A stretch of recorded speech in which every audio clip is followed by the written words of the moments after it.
നമസ്കാരം. ഹലോ ഡോക്ടറിന്റെ പുതിയൊരു എപ്പിസോഡിലേക്ക് എല്ലാ പ്രിയ പ്രേക്ഷകർക്കും സ്വാഗതം. ഇന്ന് ദേശീയ ഡോക്ടേഴ്സ് ഡേ. എല്ലാ ഡോക്ടർമാർക്കും ഡോക്ടേഴ്സ് ദിന ആശംസകൾ നേരുന്നു. മാസം തികയാതെ ജനിക്കുന്ന കുഞ്ഞുങ്ങളെ പരിചരിക്കേണ്ടതെങ്ങനെ? ഈ വിഷയമാണ് ഹലോ ഡോക്ടർ ഇന്ന് സംസാരിക്കുന്നത്. സംശയങ്ങൾക്ക് മറുപടി പറയുന്നതിനായി നമുക്കൊപ്പമുള്ളത് Pathanamthitta Adoor life line multi speciality ഹോസ്പിറ്റലിലെ കൺസൾട്ടന്റ് നിയോനാറ്റോളജിസ്റ്റ് ഡോക്ടർ ബിനു ഗോവിന്ദാണ്. ഡോക്ടർ നമസ്കാരം. ഡോക്ടേഴ്സ് ദിനാശംസകൾ നേരുന്നു.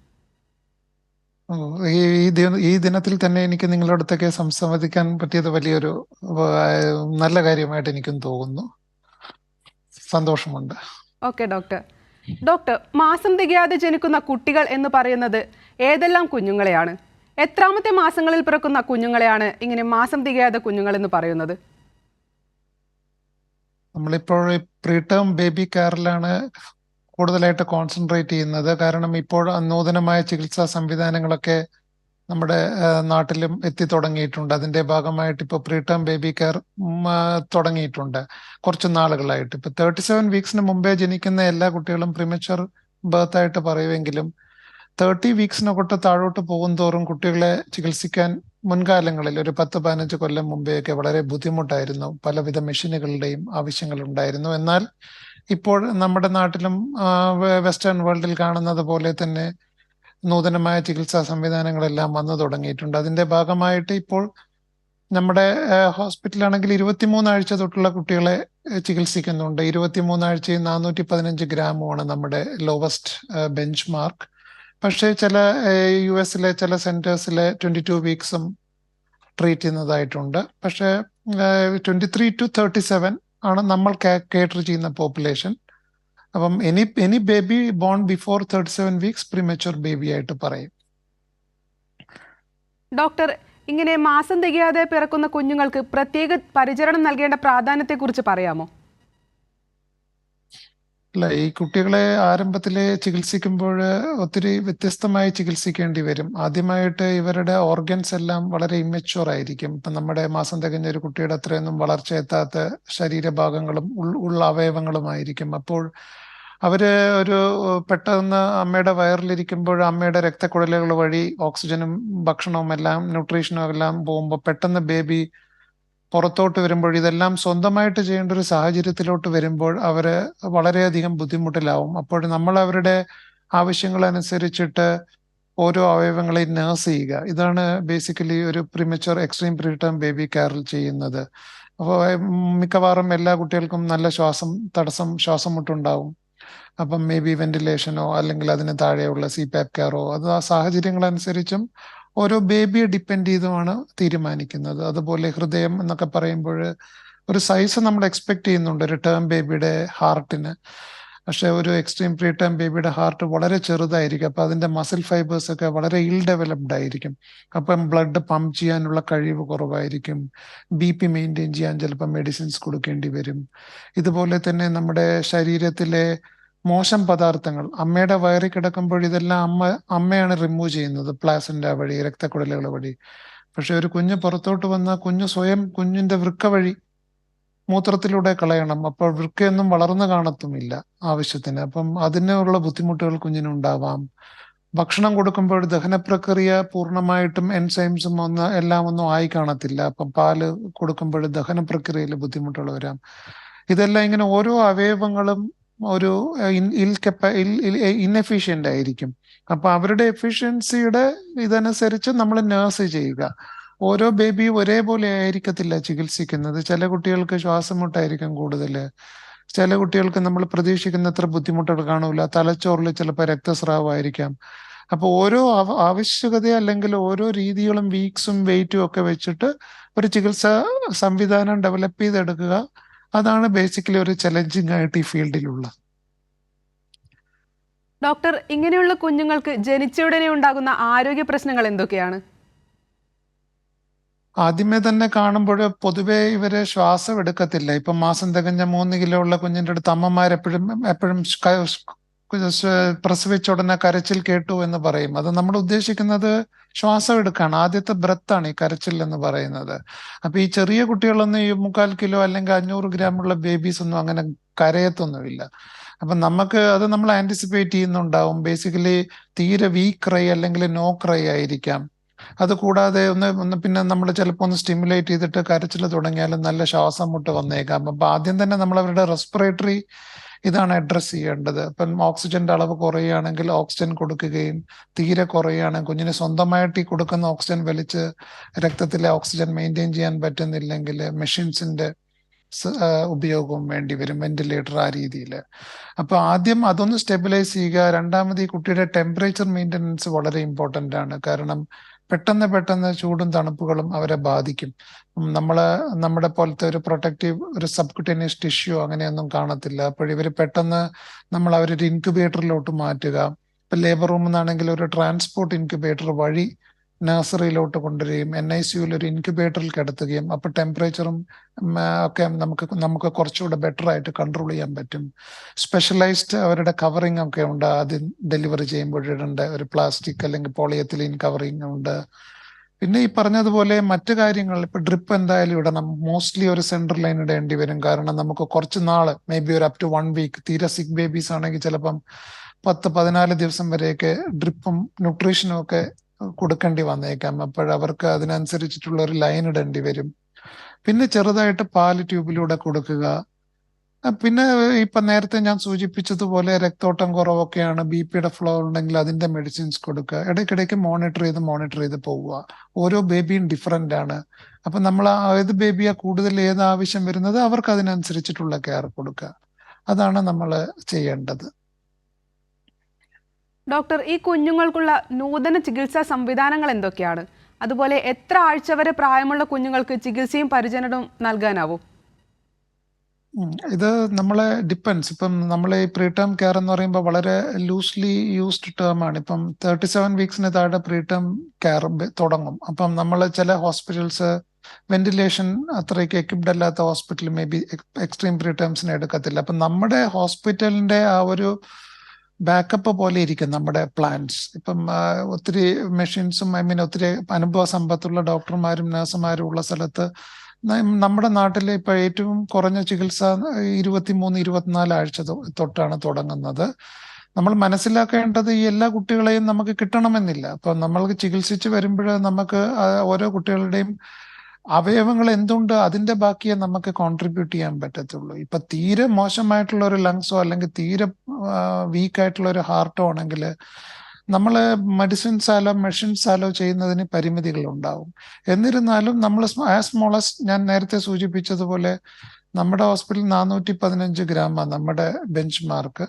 അപ്പൊ തീർച്ചയായിട്ടും നമുക്ക് 23 ആഴ്ച. അപ്പൊ നമുക്ക് അതിലും ചെറുതിനോട് നമുക്ക് കൂടുതൽ താല്പര്യം കാണും നമ്മുടെ ബെഞ്ച് മാർക്ക് ഉയർത്താൻ വേണ്ടി. പക്ഷെ ഇത് ഒരു ബുദ്ധിമുട്ടുള്ള ഒരു പീരീഡ് ആണ്. കാരണം നമുക്ക് ഒത്തിരി അഷുറൻസസ് കൊടുക്കാൻ പറ്റണമെന്നില്ല. അപ്പൊ കെയർ തുടങ്ങാൻ പാരന്റ്സ് വളരെ കമ്മിറ്റഡ് ആയിരിക്കണം. കാരണം ഡോക്ടറെ ഇത് നമുക്ക് ഉറപ്പുണ്ടോ, എത്രയാവും, ഇങ്ങനെയൊക്കെ ഒത്തിരി ഡൗട്ട്സ് അവർക്ക് കാണും. അപ്പൊ അതൊക്കെ അഡ്ക്വേറ്റ്ലി അഡ്രസ് ചെയ്ത് അവർക്ക് നല്ലൊരു കോൺഫിഡൻസ് വരുത്തിയാൽ മാത്രമേ അവരും ഇതിനൊക്കെ വില്ലിങ് ആയിരിക്കത്തുള്ളൂ. അപ്പം മെഷീൻസും എന്നൊക്കെ പറയുന്നത് ഞാൻ നേരത്തെ സൂചിപ്പിച്ച പോലെ ഒരു നല്ലൊരു NICU എന്ന് പറഞ്ഞു കഴിഞ്ഞാൽ ventilators, CPAP care, high flow oxygen devices, പിന്നെ ന്യൂട്രീഷൻ പ്രിപ്പയർ ചെയ്യാനുള്ള ഏരിയ, ലാമിനാർ ഫ്ലോ, എല്ലാത്തരം മെഡിസിൻസും, ഇങ്ങനത്തെ ഇൻക്യുബേറ്റേഴ്സ്, വെന്റിലേറ്റർ എല്ലാം നമുക്ക് വേണം. ഇതെല്ലാം ഉണ്ടെങ്കിലും ഈ പറഞ്ഞതുപോലെ എല്ലാപ്പോഴും എല്ലാം യൂസ് ചെയ്യണമെന്നില്ല. പക്ഷെ നമുക്ക് ആവശ്യം അനുസരിച്ച് ഓരോ ബേബിയുടെ റിക്വയർമെന്റ് അനുസരിച്ചിട്ട് അഡ്രസ് ചെയ്യാനുള്ള ഒരു എക്സ്പെർട്ടീസ് വേണം. ഏറ്റവും ഇമ്പോർട്ടൻ്റ് എന്ന് പറയുന്നത് നഴ്സിംഗ് സ്റ്റാഫും വേണം. നല്ല പരിചയം സമ്പത്തുള്ള നഴ്സിംഗ് സ്റ്റാഫ്. അല്ലെങ്കിൽ നമുക്ക് അത് ത്രൂ 24 hours കെയർ ആണല്ലോ ഇവർക്ക് വേണ്ടത്. ഇപ്പൊ നമ്മൾ ഒരു സമയത്ത് അഡ്രസ് ചെയ്യുക. ഇപ്പൊ നമ്മളൊരു അഡൾട്ട് ICUലൊക്കെ ആണെങ്കിൽ ചിലപ്പോൾ ഒരു പ്രൊസീജിയർ ചെയ്യുക, പിന്നെ മെയിൻറ്റെയിൻ ചെയ്ത് പോവുക, അങ്ങനെ ആയിരിക്കാം. ഇപ്പം സപ്പോസ് ഒരു കാർഡിയാക്ക് ആണെങ്കിൽ ഒരു ആൻജിയോപ്ലാസ്റ്റി ചെയ്യുക, അത് കഴിഞ്ഞ് പേഷ്യന്റിനെ സ്റ്റെബിലൈസ് ചെയ്യുക. നമുക്ക് ഇവിടെ ഡിഫറെന്റ് ആണ്. ഇവിടെ ഇവർ വളരുന്ന സമയം വരെ നമുക്ക് അവരെ സപ്പോർട്ട് ചെയ്യണം. അപ്പൊ നമുക്ക് through out the day, through out the weeks ഇങ്ങനെ സപ്പോർട്ട് ചെയ്ത് പോകേണ്ടി വരും. അപ്പൊ ഏതെങ്കിലും ഒരു ഷിഫ്റ്റില് ഒരു അവറിൽ നേരെ ചൊവ്വേ കെയർ പോയില്ലെങ്കിൽ തന്നെ അത്രയും സമയത്ത് ചെയ്തതെല്ലാം വേസ്റ്റ് ആവാം. കാരണം ഈ കുട്ടികൾ വളർന്നു വരാൻ ഒരു സമയം എടുക്കുമല്ലോ.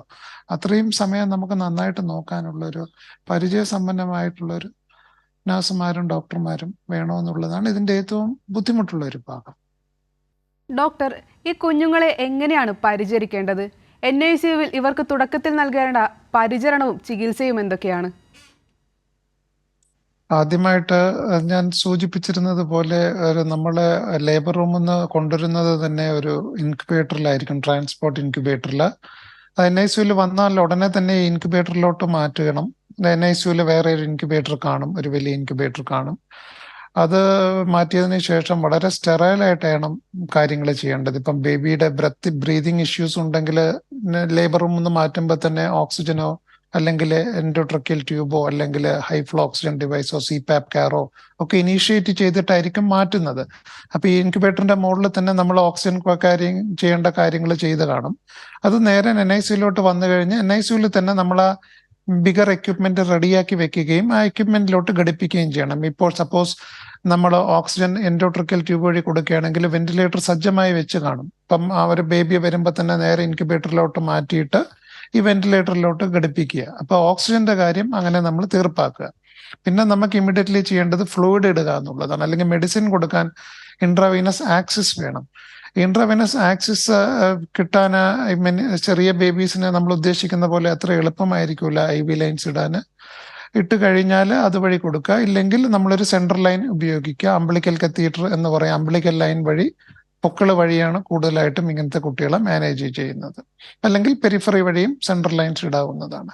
അപ്പൊ ഫ്ലൂയിഡും മെഡിക്കേഷൻസും ന്യൂട്രീഷനും എല്ലാം അതുവഴി പോകും. അപ്പൊ നമ്മൾ ന്യൂട്രീഷൻ എന്ന് പറയുമ്പോൾ കാലറീസ് കൊടുക്കാനും കുട്ടിയെ വെയിറ്റ് വെപ്പിക്കാനും ആരോഗ്യം മെയിൻറ്റെയിൻ ചെയ്യാനും പാല് കൊടുക്കാൻ പറ്റത്തില്ലല്ലോ. അപ്പൊ അതിന് ഉതകുന്ന അത്രയും എനർജി കൊടുക്കാൻ നമുക്ക് ഡ്രിപ്പ് ഫ്ലൂയിഡ് വഴി കൊടുക്കണമെങ്കിൽ സ്പെഷ്യലൈസ്ഡ് ന്യൂട്രീഷൻ കൊടുക്കേണ്ടി വരും. കാർബോഹൈഡ്രേറ്റ്, ലൈപ്പിഡും പ്രോട്ടീനും എല്ലാം ദ്രാവക രൂപത്തിൽ കൊടുക്കാം. അത് കഴിഞ്ഞിട്ട് നമുക്ക് പതുക്കെ പാല് കൊടുക്കുന്ന ഒരു സ്റ്റേജിലോട്ട് പോകുമ്പോൾ ഇതെല്ലാം പാലിലുണ്ട്. ട്യൂബ് വഴി പാല് കൊടുക്കുക. പാലിന്റെ അളവ് കൂട്ടുമ്പോൾ ഡ്രിപ്പ് പതുക്കെ കുറച്ച് വരിക. ഉദ്ദേശം ഒരാഴ്ച കൊണ്ട് നമുക്ക് നല്ല രീതിയിൽ പാല് കൊടുക്കുന്ന ഒരളവിലോട്ട് എത്തിക്കാൻ പറ്റും, കുട്ടിയെ ഒത്തിരി സിക്കല്ല എങ്കിൽ. മെഡിക്കേഷൻസ് ഞാൻ പറഞ്ഞതുപോലെ എല്ലാം ഈ IV ലൈൻ കൊടുക്കുക. പിന്നെ ടെമ്പറേച്ചർ മെയിൻ്റെനൻസ് നമ്മൾ ഇൻക്യുബേറ്ററിനാണെങ്കിൽ അതിന്റെ സെറ്റിങ്സ് വെച്ച് കഴിഞ്ഞാൽ അതങ്ങ് നോക്കിക്കോളും. അപ്പൊ ബേസിക്കലി ടെമ്പറേച്ചർ, എയർവേ, പിന്നെ ഈ പറഞ്ഞ പോലെ ഫ്ലൂയിഡും മെഡിക്കേഷൻസും ഇതെല്ലാം ചെയ്തു കഴിഞ്ഞാൽ ബേബിയുടെ ഇനീഷ്യൽ കെയർ കംപ്ലീറ്റ് ആവും. പിന്നെ അങ്ങോട്ട് നമ്മൾ കുട്ടികളുടെ എങ്ങനെ റെസ്പോണ്ട് ചെയ്യുന്നു എന്നുള്ള അനുസരിച്ച് കെയർ കൂട്ടുകയോ കുറയ്ക്കുകയോ ചെയ്യാം. പൊതുവെ ഇങ്ങനത്തെ ഒരു സപ്പോസ് ഒരു 600 or 700 gram ബേബിയോ ഒന്ന് സ്റ്റേബിലൈസ് ചെയ്തു, കുഞ്ഞൊന്ന് രക്ഷപ്പെട്ട് വരുന്നു എന്ന് പറയാൻ ഉദ്ദേശം ഒരു 10 days ഒക്കെ എടുക്കും. അപ്പോഴത്തേക്ക് നമുക്ക് എല്ലാ അവയവങ്ങളും നമ്മുടെ മെഡിസിൻസ് കുറയ്ക്കുന്ന അനുസരിച്ച് അവയവങ്ങൾ പിക്കപ്പ് ആവുന്നുണ്ടോ, നമ്മൾ മെഷീന്റെ സെറ്റിങ്സ് കുറയ്ക്കുകയോ മാറ്റുകയോ ചെയ്യുന്നതനുസരിച്ച് ലങ്സ് ഇമ്പ്രൂവ് ചെയ്യുന്നുണ്ടോ, ഈ രീതിയിലുള്ള ഒരു ഇൻഫറൻസ് ഒക്കെ ഉണ്ടാക്കണമെങ്കിൽ നമുക്ക് യൂഷ്വലി 1 to 2 weeks എടുക്കും. ആ പീരീഡ് കുറച്ച് ഡിഫിക്കൽട്ട് പീരീഡാണ് റിലേറ്റീവ്സിനും പാരൻസിനും. കാരണം നമുക്ക് ഒത്തിരി അഷുറൻസ് ഒന്നും കൊടുക്കാൻ പറ്റത്തില്ല. നമ്മൾ മനസ്സിലാക്കുന്ന കാര്യങ്ങൾ, കുഞ്ഞിനെ പറ്റി മനസ്സിലാക്കുന്ന കാര്യങ്ങൾ അവർക്ക് പറഞ്ഞു കൊടുക്കാം. അവരുടെ അടുത്ത് മൾട്ടിപ്പിൾ ടൈം കൗൺസിലിംഗ് കൊടുത്ത് നമ്മൾ അവരെ നമ്മൾ ഒരു ജേർണിയിൽ പോവുക. അതാണ് നമ്മൾ ഉദ്ദേശിക്കുന്നത്.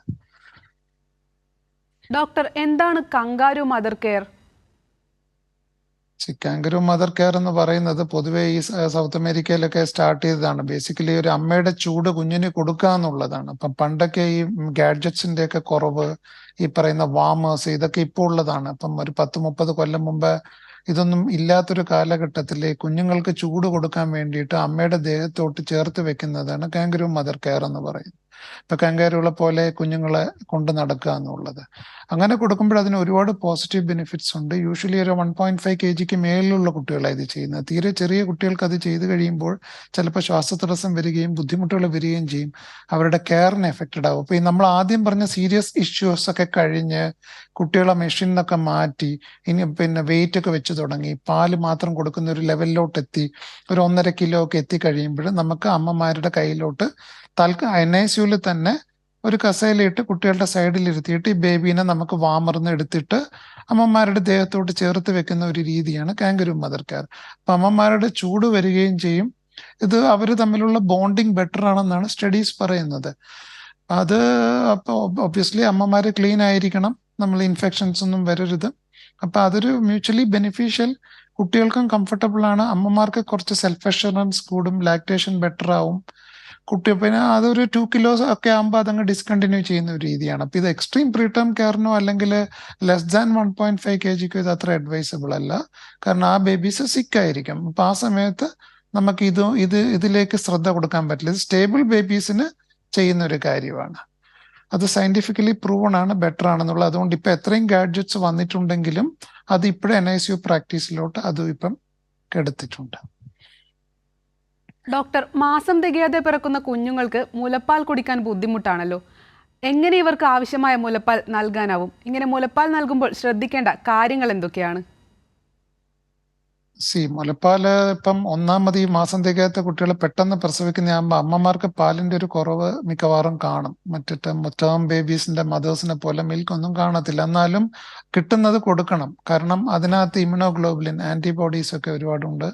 അപ്പം നമ്മൾ കാലോറീസ് പൊടിയിലുണ്ടെങ്കിലും പ്രിഫർ ചെയ്യുന്നത് എപ്പോഴും മുലപ്പാൽ ഉള്ളത്തോളം അത് കൊടുക്കുക എന്നുള്ളതാണ്. അപ്പം നമ്മൾ നേസോഗാസ്ട്രിക് അല്ലെങ്കിൽ ഓറോഗാസ്ട്രിക് ട്യൂബ് വഴി വായിലൂടെയും മൂക്കിലൂടെയും ഇടുന്ന ട്യൂബ് വഴിയായിരിക്കും പാല് കൊടുക്കുന്നത്. അപ്പൊ പാലിന്റെ അളവ് തന്നെ നമ്മൾ ഘട്ടം ഘട്ടമായിട്ടേ കൂട്ടാൻ പറ്റത്തുള്ളൂ. കാരണം ഈ കുട്ടിയുടെ ഞാൻ നേരത്തെ സൂചിപ്പിച്ചതുപോലെ ഇൻഡസ്റ്റൈൻസ് ഒന്നും അത്ര മെച്ചുവർ ആയിരിക്കത്തില്ല. അപ്പൊ നമ്മൾ കൊടുക്കുന്ന പാല് ദഹിക്കാൻ പറ്റാത്തൊരു സാഹചര്യം വരാൻ സാധ്യതയുണ്ട്. അപ്പൊ അങ്ങനെ വരുമ്പോൾ മെച്ചുവർ അല്ലാത്ത ഇൻഡസ്റ്റൈനിൽ വീണ്ടും വീണ്ടും പാൽ കൊടുത്താൽ ചിലപ്പോൾ വ്രണങ്ങൾ രൂപപ്പെട്ട് വരാം. നെക്രോട്ടൈസിങ് എൻട്രോക്കൊളൈറ്റിസ് എന്നാണ് അതിന് പറയുന്നത് മെഡിക്കലി. അപ്പൊ നമ്മൾ പാല് കൊടുക്കുമ്പോൾ ഗ്രേഡ് ചെയ്ത് പോകണം. ഇന്ന് കുറച്ച് കൊടുക്കുക, അതിന്റെ ദഹന പ്രക്രിയ കുഴപ്പമില്ലാതെ പോകണേ നാളെ ഇത്തിരിയും കൂടെ കൂട്ടുക.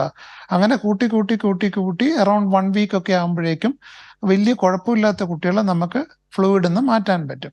ഫ്ലൂയിഡിൽ നിന്ന് എത്രയും പെട്ടെന്ന് മാറ്റുക എന്നുള്ളതാണ്. കാരണം ഫ്ലൂയിഡ് വഴിയാണ് ഇൻഫെക്ഷൻ കയറുന്നത്. നമ്മൾ എത്ര സ്റ്റെറൈലായിട്ട് നോക്കിയാലും ഈ കുട്ടികൾക്ക് ഇമ്മ്യൂണിറ്റി 0 ആണ്. അപ്പൊ ഈ ഓരോ ഓർഗാനിസം കയറിയാൽ തന്നെ അത് ചിലപ്പോൾ നമ്മൾ ചെയ്ത എല്ലാ ഗുഡ് വർക്കും ഇൻഎഫക്റ്റീവ് ആക്കാൻ പറ്റും. അതുകൊണ്ട് എത്ര സ്റ്റെറൈലായിട്ട് ചെയ്താലും ഈ IV ഫ്ലൂയിഡ് വഴിയും അത് കണക്ട് ചെയ്യുമ്പോഴും ഒക്കെ നമ്മളെ മൈക്രോ ഓർഗാനിസംസ് കയറാൻ സാധ്യതയുണ്ട്. അതുകൊണ്ട് നമ്മൾ മാക്സിമം റീസണബിൾ സ്പീഡിൽ മാക്സിമം ഫാസ്റ്റ് ആയിട്ട് ട്യൂബിലൂടെ പാല് കൊടുത്ത് ഗ്രേഡ് ചെയ്യുക, ഇതാ ചെയ്യുന്നത്. ഡോക്ടർ, NICU കെയറിന് ശേഷം ശ്രദ്ധിക്കേണ്ട കാര്യങ്ങൾ എന്തൊക്കെയാണ്? എന്തെല്ലാം പ്രശ്നങ്ങൾ ഭാവിയിൽ ഉണ്ടാകാൻ സാധ്യതയുണ്ട്?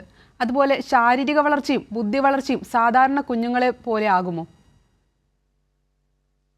തീർച്ചയായിട്ടും ഇപ്പൊ നമ്മൾ വളരെ സീരിയസ് ആയിട്ടുള്ള കുട്ടികളാണെങ്കിൽ നമുക്ക് അറിയാൻ പറ്റും ഈ കുട്ടികൾക്ക് ബുദ്ധിമുട്ട് വരാവുന്ന ഒരു പരിധി വരെ. നമ്മൾ കെയറിൽ ഫുള്ളി ഇൻവോൾവ് ആണെങ്കിൽ നമുക്കറിയാൻ പറ്റും ഈ കുഞ്ഞ് ചിലപ്പം മെ നോട്ട് ഡു വെൽ വളർന്നു വരുമ്പോൾ. പക്ഷെ ബഹുഭൂരിപക്ഷം നമുക്ക് പ്രഡിക്ഷൻസ് പോസിബിൾ ആണ്.